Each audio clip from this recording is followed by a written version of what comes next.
మహిళల కోసం central bank of India మీకు అందిస్తోంది గృహ రుణం. అతి తక్కువ వడ్డీ రేట్లకే ప్రత్యేక సెంటు గృహలక్ష్మి.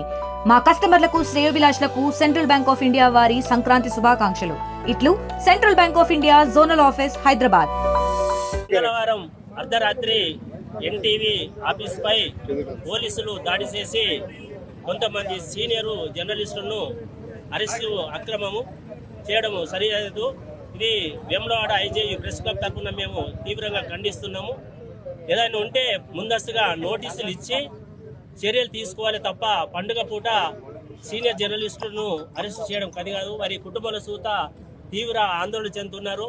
ఇప్పటికైనా వెంటనే వారి వదిలిపెట్టాలని, ఏదైనా ఉంటే కోర్టు ద్వారా నోటీసులు ఇచ్చి చూడాలి తప్ప ఏదో దొంగలను అరెస్ట్ చేసినట్టు చేయడం కరెక్ట్ కాదని వేములవాడ ప్రెస్ క్లబ్ తరఫున తీవ్రంగా ఖండిస్తుంది. ఈ అరెస్టుకు నిరసనగా వేములవాడ ఐజేయు ప్రెస్ క్లబ్ నుంచి ర్యాలీగా బయలుదేరి నిరసన వ్యక్తం చేయడం జరిగింది. కథనాలను ఆధారంగా చేసుకుని హైదరాబాద్ పోలీసులు ఎన్టీవీ ఆఫీస్ పైన దాడి చేసి సీనియర్ రిపోర్టర్లను అరెస్ట్ చేయడం అనేటువంటి సరైనటువంటి కాదు.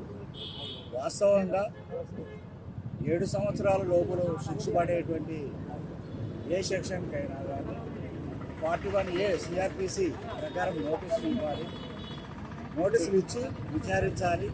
అంతేగాని ఏకాఏకిన ఫారిన్ టూర్కు వెళ్తున్నటువంటి దొంతు రమేష్ను ఎయిర్పోర్ట్లోనే ఇమిగ్రేషన్ అధికారులు పట్టుకొని పోలీసులకు అప్పగించడం, ఇదంతా కూడా ప్రభుత్వం యొక్క పత్రికల పట్ల నిర్బంధాన్ని ప్రదర్శించేటువంటి చర్యగా మేము భావిస్తున్నాం. ఇది సరైనది కాదు.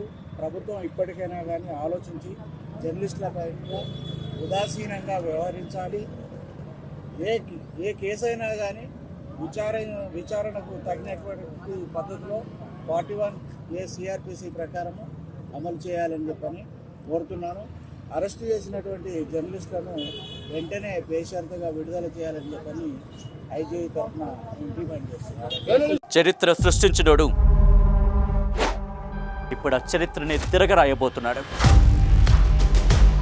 అబద్ధాల గోడల్ని బద్దలు కొట్టి నిజాలను రాగా మీ ముందుంచబోతున్నాడు.